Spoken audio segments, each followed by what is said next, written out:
Ladies and gentlemen, welcome to the National Timely Action Hour. This is the show where we talk about everything from comic books to movies and everything in between. My name is Aiden, and I hope that you're doing well today.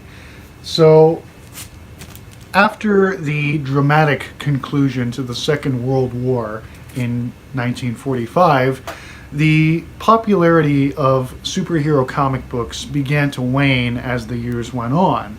And with the publication of a book called Seduction of the Innocent by a psychologist named Dr. Frederick Wertham, the comic book medium began to face much scrutiny from the American public.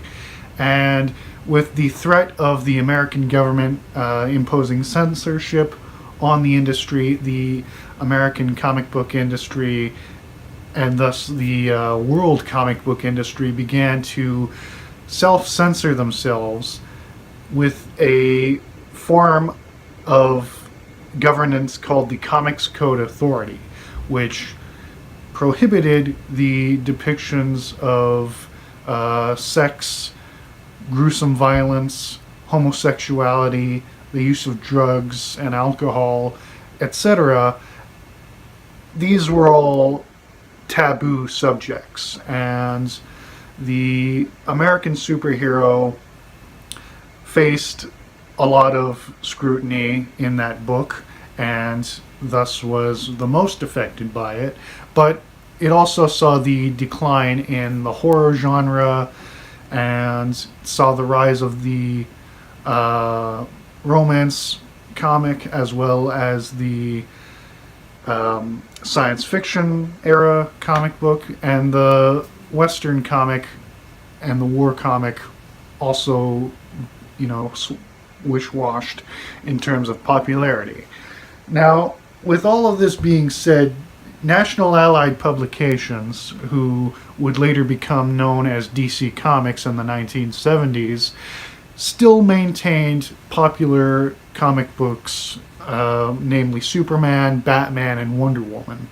But other characters like the Green Lantern and the Flash went out of style. Their competition, Timely Comics, during the 1950s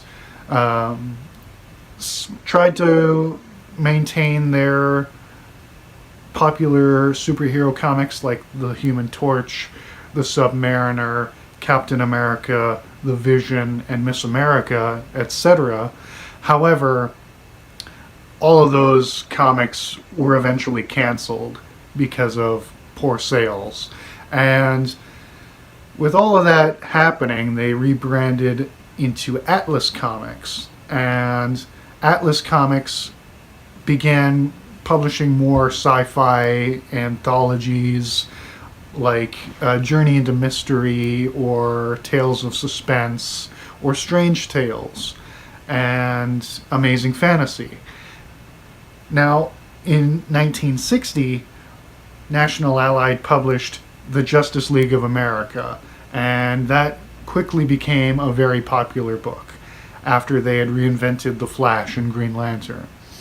Now, at this point in time, Jack Kirby, who was a legendary artist who co-created Captain America with Joe Simon, and over at National Allied he worked on characters like the Guardian or the Challengers of the Unknown, and Kirby would later take inspiration from his work on the Challengers of the Unknown into a new project with writer Stan Lee, who at that point was mainly known for writing romance comics, but had written some Captain America issues back in the 40s. But Stan was looking to quit working at Atlas because he was dissatisfied with the work that he was assigned by Martin Goodman, the publisher, and the way that Mr. Lee had described it, he was speaking with his wife Joan, and she was saying, well, if you're gonna quit, then try to write at least one book that you would like to read yourself. So Stan and Jack, who were familiar with each other and had done some work together, meet up, and they come up with this idea. That idea mixes Stan's love for melodrama and Jack's bombastic art style that lends itself to action adventure stories, and they came up with the Fantastic Four #1, published in November of 1961 by then Atlas had changed their name to Marvel Comics. So this is the flagship title for Marvel Comics until, a couple of years later when they would come up with The Amazing Spider-Man by Steve Ditko and Stan Lee. But, the Fantastic Four are still their bread and butter.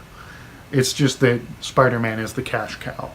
But the Fantastic Four #1 is what I will be reviewing today on this episode of the National Timely Action Hour. Obviously, this is a reprint. I'm not a millionaire, so I could not afford to buy an original copy if I found one. I bought this for $8 Canadian at Toronto Fan Expo in 2025. As I record this, it is the end of March 2026. So I am obviously going to be careful with this, but it is a reprint, so I can be not as gentle. But I really like how when they reprint older comics from like the Silver Age or the Golden Age, how they maintain the colors, they just touch them up a bit. So the Fantastic Four #1 begins with, like every classic comic, a cool splash page that teases what's going to happen in the story. And the actual beginning is with a woman named Susan Storm, who is having tea with her friend, and they see out the window a signal flare going off that says the Fantastic Four. So Susan puts down her tea and disappears, and her friend is like, "Hey Sue, where'd you go?" And then we see at a men's clothing store this man shrouded in shadows, wearing a trench coat and fedora. He's trying to buy some clothes, but they don't have anything that will fit him. And so he takes off his coat when he sees the flare, and he reveals that he's a monstrous thing. Oh, and I like this one bit where Sue is invisible, and she runs through a crowd, pushing people out of the way. "Hey, I gotta get going. Move one side, people." And they're like, "Oh, a ghost." And she gets into this cab that's empty because the cabbie doesn't have anyone to drive around, so he's just, parked out there. And he's like, "Yeah, I might as well drive around, see if I can pick up a fare." She jumps in the taxi, and, she's like, "Oh, thanks, I'll get out here." He's like, "Oh, no problem." "Wait, what?" Because he doesn't see anyone in the back seat. And she tries to hand him some money, but he's like, "Oh, a floating bill." She's like, "Well, I guess if you're not going to take the money." Then we cut over to the men's clothing store. And so the Thing is running through the streets, and he's startling people. Oh, and this is Central City, which is weird, because later on in, I believe, either the next issue or the issue after that, don't quote me, but shortly thereafter it's established that they live in New York City, which is weird that it's Central City here, but hey, they were coming up with this on the fly. So the Central City police start firing at the Thing, and he tunnels down into the sewers and runs through the sewers, comes up a few blocks later. And then we cut over to an auto body shop where we see a young man named Johnny, who will be revealed to be Susan's younger brother, is working on his car with a friend, and then he sees the flare, melts the car, and flies away. And I like this advertisement where it's like, important news for the man who needs a good job, more money, and greater security. Would you like to become an HVAC technician? Well, this is the job for you.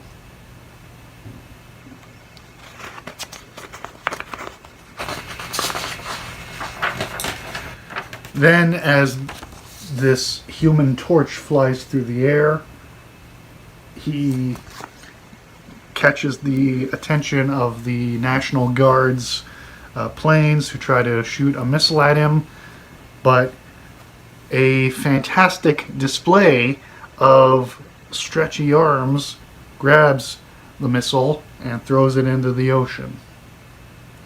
And Dr. Reed Richards pulls his brother-in-law into the building, and they meet up to discuss why Reed called them together. But first, we have to flash back to the origin of the Fantastic Four. Now, on an outer space adventure, they got hit by cosmic rays. And then the four were changed forever in the most fantastic of ways. Reed Richards is elastic. Sue can fade from sight. Johnny, he's the Human Torch, and the Thing, he just loves to fight. Now that's an oversimplification in the form of the theme song to their 1990s TV show adaptation, but that's essentially the next few pages.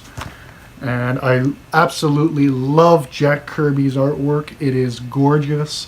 Stan Lee's dialogue is cheesy but fun, and so overall, on a scale of 1 to 10, with 1 being horrible and 10 being fantastic, I have to rate this comic issue a 10 out of 10. It is perfect, in my opinion. But getting back to the actual story, which is what you're here for, so Reed was working on a rocket ship, and they were gonna lose the space race to the commies because the Soviets somehow built a rocket ship that was able to get there, and they had also been measuring these cosmic rays, and they didn't know what the effects would be, but Reed's like, well, we're gonna lose the space race. We gotta go take the ship and go and check out this storm of cosmic radiation. So they commandeer the ship, and they get bombarded by cosmic rays. The autopilot kicks in, they land back on Earth, and they start changing because they get weird abilities. Sue can turn into an invisible girl, and Johnny turns into a Human Torch, much like Jim Hammond from the Second World War, who inspires him to take on that name. And Ben turns into a Rocky Thing. And Reed is like, you know what? I'm pretty fantastic.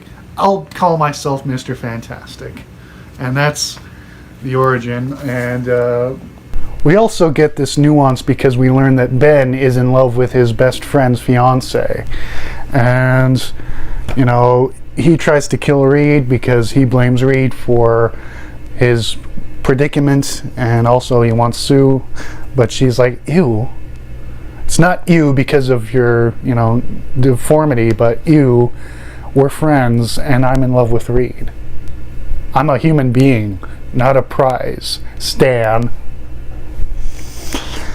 But anyway, we then cut to the chase of the actual meat and potatoes of the story, which is this guy named Harvey Elder, who was, you know, I don't like to make fun of people's appearances, but he's ugly as fuck. And he wanted to find the center of the earth so he could rule Monster Isle, so that he can, you know, be a king and, you know, not be ostracized. So he finds it, and he takes control of the monsters who live on Monster Isle, and he basically steals nuclear reactors from around the world so that he can cripple the world so that he can take over. And that's the plot. And the Fantastic Four find out about this. And then they go and beat the shit out of him. And that's the story. But like I said, I absolutely love it.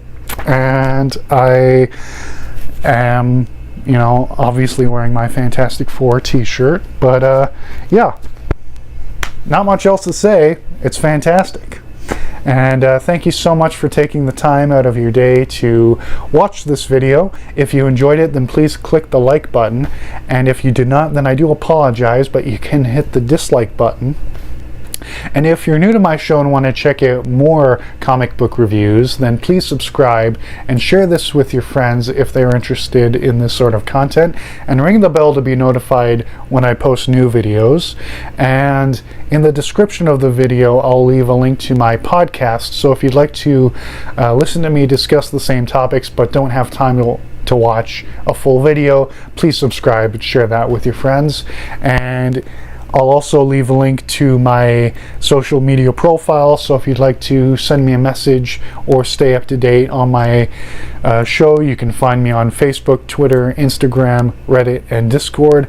And I will also leave links to my Patreon page and merch store, so if you'd like to support this show financially and get a slew of benefits, I'd greatly appreciate that. Thank you so much for watching, and have a wonderful day. Bye.